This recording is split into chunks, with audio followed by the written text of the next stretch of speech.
Ah, the story of Windows, an operating system so iconic, even people who don't own a PC have heard of it. Windows is the software that runs the show for billions of computers worldwide, but its journey from DOS to Windows 11 is a story full of innovation, missteps, and some good old-fashioned nerd drama.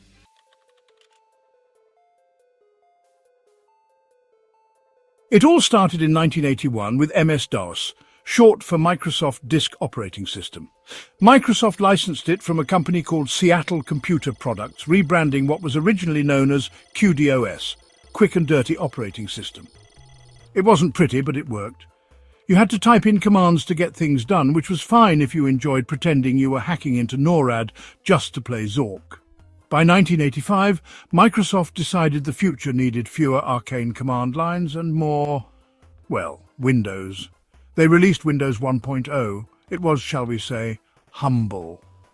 You couldn't overlap windows. Everything had to sit side by side, like siblings forced to share the back seat on a road trip. But hey, it came with reversi and a clock, so that was something.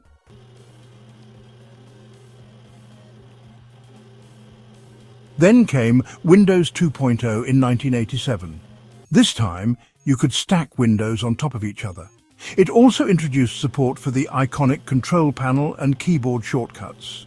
Developers loved it, partly because Microsoft worked closely with companies like Aldus, who created software like PageMaker. But not everyone was thrilled. Apple sued Microsoft, claiming Windows 2.0 infringed on their graphical user interface design. Spoiler alert, the courts sided with Microsoft.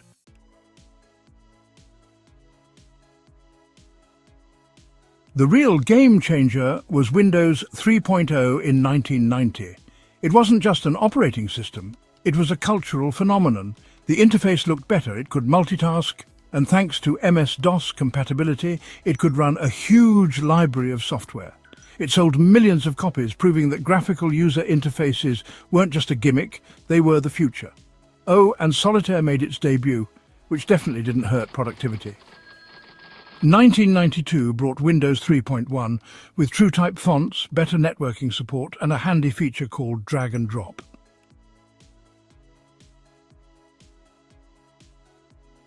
But let's talk about the elephant in the room, Windows 95. Released in, you guessed it, 1995, this was the version that turned Windows into a household name. With the Start menu, taskbar, and the introduction of Plug and Play, it was revolutionary. Microsoft even spent $300 million on marketing, including licensing the Rolling Stones' Start Me Up. It was flashy, bold, and made PC synonymous with Windows.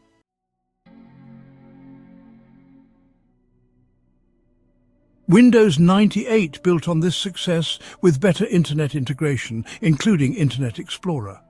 It was the first version designed specifically for consumers rather than businesses. It also introduced USB support, though, let's be honest, most people just remember the infamous blue screen of death.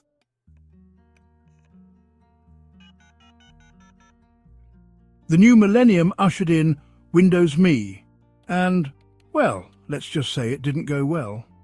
Me, short for Millennium Edition, was plagued with bugs and stability issues. Critics called it the Mistake Edition, and users quickly moved on.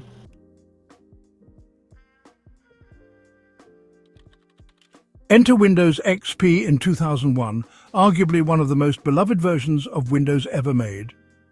It combined the consumer-friendly interface of Windows 9X with the robust stability of Windows NT. The colourful Luna interface and the iconic grassy hill wallpaper made XP instantly recognizable. Microsoft supported it for over a decade, but hackers loved it too, leading to a surge in malware and viruses.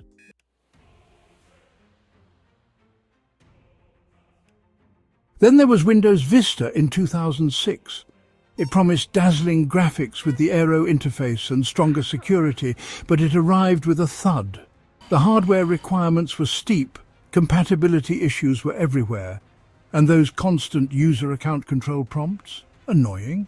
It did have its defenders, but most people just wanted to go back to XP or wait for what came next.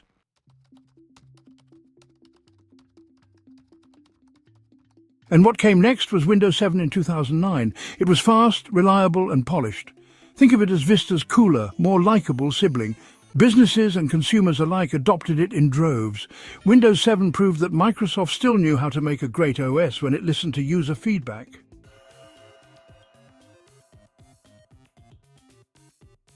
But then came Windows 8 in 2012, which decided to fix what wasn't broken. Microsoft bet big on touchscreens, ditching the beloved Start menu for a full-screen start screen filled with tiles. People hated it. The idea was ahead of its time. After all, tablets were gaining popularity. But the execution left desktop users bewildered. Microsoft quickly corrected course with Windows 8.1 in 2013, bringing back a version of the Start button and making other tweaks. But it wasn't enough to win back everyone's trust.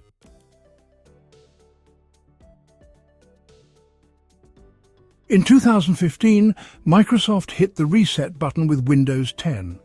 They promised it would be the last version of Windows, focusing on continuous updates rather than big yearly releases. It combined the best parts of Windows 7 and 8 with a redesigned Start menu, virtual desktops and the Edge browser. Cortana, Microsoft's digital assistant, also made her debut. Windows 10 became a workhorse used in homes, schools and offices around the globe.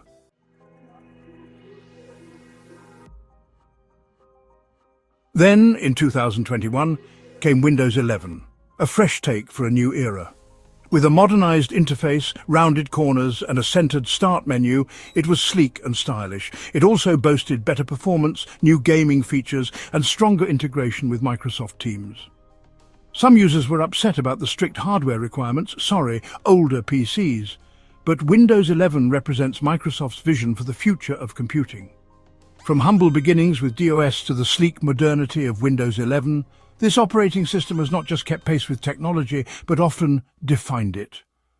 Love it or hate it, Windows is a cornerstone of the digital world, and its journey is far from over.